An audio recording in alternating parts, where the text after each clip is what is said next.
বিসমিল্লাহির রহমানির রহিম। আসসালামু আলাইকুম বন্ধুরা, সবাইকে সিস্টার্স কিচেনে স্বাগতম। আবার একটি নতুন রেসিপি নিয়ে আপনাদের মাঝে চলে এসেছি।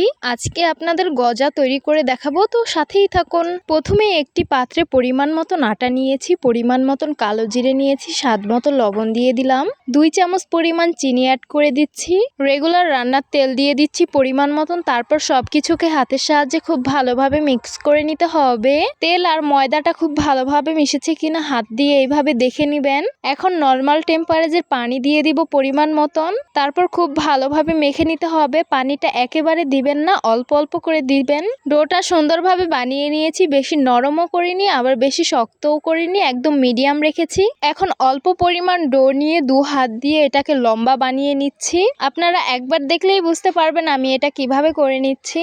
এখন ডোটাকে হাতের সাহায্যে পেঁচিয়ে নিব। এটা কিন্তু অনেক বেশি সহজ। একইভাবে বাকিগুলো তৈরি করে নিব, তবে আপনাদের আবারও একটু দেখিয়ে দিচ্ছি। সবগুলো তৈরি করে নিয়েছি, এখন ভাজতে চলে যাব। চুলায় আগেই তেল গরম হতে বসিয়ে দিয়েছি, তেলটা হালকা পরিমাণ গরম হয়েছে। বানিয়ে রাখা মুরলিগুলো এখন একে একে দিয়ে দিচ্ছি। মুরলিগুলো অল্প তাপেই তৈরি করতে হবে, না হলে উপরটা কুক হয়ে যাবে, ভিতরটা কাঁচাই রয়ে যাবে। দেখতেই পারছেন কালারটা কিন্তু চলে এসেছে, এখন হতে বেশি সময় লাগবে না। এই তো কালারটা সুন্দরভাবে এসে গেছে। এখন একটি স্ট্যান্ডার ছাঁকনির সাহায্যে তেল ঝরিয়ে উঠিয়ে নিব। চুলায় একটি পাত্র বসিয়ে দিয়েছি, পরিমাণ মতন চিনি অ্যাড করে দিলাম। চিনিতে সামান্য পরিমাণ পানি দিয়েছি আমি। চিনি গলার পর 1 তার কিংবা 2 তার হওয়ার পর ভেজে রাখা গজাগুলো দিয়ে দিব। তারপর নেড়ে সুন্দরভাবে পাক দিয়ে নিব। এই তো হয়ে গেছে, এখন নামিয়ে ঠান্ডা করে নিব। পরিবেশন করে নিলাম গজা। দেখতে খুবই লোভনীয় লাগছে, খেতে কিন্তু খুবই সুস্বাদু হয়েছে।